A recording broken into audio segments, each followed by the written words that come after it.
नमस्कार साथियों, मंजिल की मुस्कुराहट चैनल में आप सभी का स्वागत है। हमारी आज की कहानी का नाम है पिता के संस्कार। क्या बना रही हो राजू की माँ? हलवे की मनमोहक सुगंध लेते हुए राम प्रसाद जी रसोई घर में आए तो उनकी पत्नी बोली, राजू इंटरव्यू देने गया है ना, बस पहुँचता ही होगा। मुझे पूरा यकीन है कि आज उसे नौकरी मिल ही जाएगी। फिर हम मंदिर जाकर भगवान को भोग लगाएंगे। हाँ भाग्यवान, अब हमारी सारी परेशानियां दूर हो जाएगी। जीवन भर मेहनत करते हुए पाई पाई जोड़ी थी, घर गिरवी रखकर लाखों का कर्ज उठाया था, तब जाकर राजू को इंजीनियरिंग की पढ़ाई करवा पाए थे। अब तो बस खुशखबरी मिल जाए तो मैं गंगा नहा लूं। राजू के माता पिता अभी यह सब बातें कर ही रहे थे, तभी राजू घर के अंदर आया। चेहरे पर निराशा के भाव उफान मार रहे थे। उसका बुझा हुआ चेहरा देखते ही उसकी माँ का कलेजा धक से रह गया और वही पिता की आंखों में बसे स्वप्न की एक एक ईंट धराशायी हो गई। थोड़ी देर में निर्णायक स्वर में राजू बोला, पिताजी, अब मैं भी आपकी तरह ही गार्ड की नौकरी कर लेता हूँ। जब तक अच्छी नौकरी नहीं मिलती तब तक खाली तो नहीं बैठ सकता, घर का खर्चा तो चलना ही चाहिए। कहते हुए राजू का स्वर रुआंसा हो गया और इतना सुनते ही उसके पिता के पैरों तले जमीन खिसक गई। फिर निराश और हताश स्वर में बोले, जैसी तुम्हारी मर्जी बेटा। राजू ने गार्ड की नौकरी करनी शुरू कर दी, लेकिन आस पड़ोस और रिश्तेदार भी कहाँ छोड़ते हैं। यही नौकरी करनी थी तो क्या जरूरत थी बाप पर इतना कर्जा चढ़ाने की। अक्सर राजू को यह सुनने को मिलता और सुनते ही उसका कलेजा छलनी होने लगता। इधर कर्जदारों से आए दिन निपटते निपटते उसके पिता भी थक चुके थे। अपने बूढ़े माता पिता का व्यथित चेहरा देखकर उसका दिल बैठने लगता। रह रहकर सोचने लगता, क्या फायदा ऐसी जिंदगी का जो अपने माता पिता को परेशानियों से भी न उबार सकूं। जिंदगी से हताश होकर उसने ठान लिया कि अब वह अपने जीवन लीला समाप्त कर देगा और यह सोचकर वह घर से निकल गया। जितनी तेजी से उसके कदम चल रहे थे उससे भी ज्यादा तेजी से उसके दिमाग में निराशापूर्ण विचार आते जा रहे थे। लेकिन अपनी जिंदगी समाप्त करने का उसे कोई तरीका सूझ नहीं रहा था। सोचने लगता कि किसी बिल्डिंग से छलांग लगा दूं, पर अगले ही पल विचार आता कि अगर गंभीर चोट लग गई और जीवित रह गया तो माता पिता के सर पर पूरी तरह से बोझ बनकर रह जाऊंगा। इसी उधेड़ बुन में वह सड़क पर चलता जा रहा था। सोचते सोचते अचानक वह सड़क के बीचों बीच आ गया। इससे पहले कि वह कुछ समझ पाता, सामने से एक बड़ी सी लग्जरी कार आई और उसे जोर से टक्कर मार दी।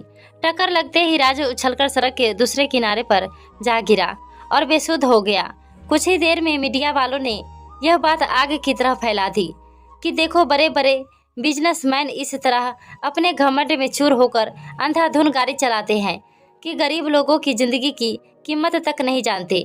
ऐसे घमंडी लोगों को सजा मिलनी ही चाहिए। जिस गाड़ी से राजू की टक्कर हुई थी वह गाड़ी शहर के एक बहुत बड़े बिजनेसमैन सुशील कुमार की थी, जो एक राजनीतिक पार्टी के सदस्य भी थे और बहुत ही ईमानदार और देशभक्त व्यक्ति थे। सुशील कुमार जी कोई गलत काम करने में विश्वास नहीं रखते थे और न ही किसी भ्रष्टाचारी का साथ देते थे। लेकिन आज जब उनकी गाड़ी से एक गरीब को गंभीर चोटें लग गई तो अन्य राजनीतिक पार्टियों के सदस्यों को उन्हें बदनाम करने का मौका मिल गया था। हालांकि राजू को उन्होंने ही अपनी गाड़ी से अस्पताल पहुंचाया और भर्ती करवाया था, परंतु फिर भी उन्हें बदनाम करने की साजिश जारी थी और इसी के चलते दो लोग राजू के पास आए। राजू उसी समय होश में आया था। उन लोगों ने उसे मुंह मांगे पैसों का लालच देते हुए सुशील कुमार जी के खिलाफ बयान देने को कहा और चुपचाप वहां से चलते बने। थोड़ी देर में सुशील कुमार जी भी वहां पहुंच गए और मीडिया वालों ने उन्हें घेर लिया, परंतु किसी से बात न करते हुए वह तुरंत राजू का हालचाल जानने के लिए उसके पास पहुंचे। लेकिन राजू का बयान लेने के लिए पुलिस इंस्पेक्टर वहां पहले ही पहुंच चुके थे और सवाल कर रहे थे, राजू एक्सीडेंट कैसे हुआ, क्या तुम्हें कुछ याद है? राजू ने 2 पल के लिए अपनी आंखें बंद की और उसे अपने पिता की दी गई शिक्षा याद आने लगी कि चाहे जो कुछ भी हो जाए लेकिन हमेशा सच के साथ खड़े रहना। तभी राजू बोला, इंस्पेक्टर साहब, यह एक्सीडेंट केवल मेरी गलती के कारण ही हुआ है। मैं उस समय बहुत ज़्यादा परेशान था और चलते चलते न जाने कैसे मैं सड़क के बीचों बीच पहुंच गया और अचानक एक्सीडेंट हो गया। राजू, एक बार फिर सोच लो, कहीं तुम यह बात किसी के दबाव में आकर तो नहीं कह रहे ना? क्योंकि अगर गलती तुम्हारी हुई तो हॉस्पिटल का भुगतान भी तुम्हें ही करना पड़ेगा। पुलिस इंस्पेक्टर ने कहा तो राजू बोला, सर, मेरे माता पिता ने हमेशा मुझे सच बोलना ही सिखाया है, इसलिए मैं आज भी सच ही बोलूँगा। इसमें किसी की कोई गलती नहीं है। अस्पताल में पड़े राजू से मिलने के लिए सारे रिश्तेदार भी आने लगे और सभी ने राजू के फैसले की निंदा करते हुए उसे बेवकूफ़ बताया, क्योंकि आज उसके पास मौका था कि वह इतने बड़े बिजनेसमैन से हर्जाना लेकर अपना कर्ज उतार सकता था, लेकिन उसने ऐसा न करके अपने ही पैर पर कुल्हाड़ी मारी है। राजू के बयान पर सुशील कुमार जी को निर्दोष करार दे दिया गया, लेकिन जब उसके अस्पताल से छुट्टी हुई तो राजू और उसके माता पिता चिंता में पड़ गए कि बिल का भुगतान कैसे करेंगे। लेकिन पूछने पर पता चला कि बिल तो पहले ही भरा जा चुका था।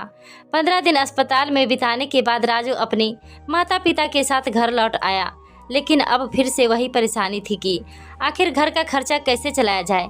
तभी अचानक वही कार राजू के घर के बाहर आकर रुकी, जिस कार से राजू का एक्सीडेंट हुआ था।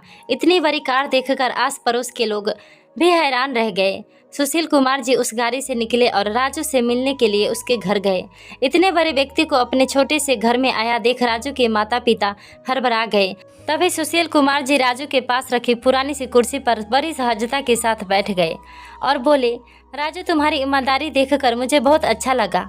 मेरे बिजनेस को संभालने के लिए मुझे तुम जैसे ईमानदार व्यक्ति की ही तलाश थी। मैं चाहता हूं कि तुम मेरी कंपनी में मैनेजर के तौर पर काम करो। यह बात सुनते ही राजू के चेहरे पर मुस्कान आ गई और उसके माता पिता की तो खुशी का ठिकाना न रहा।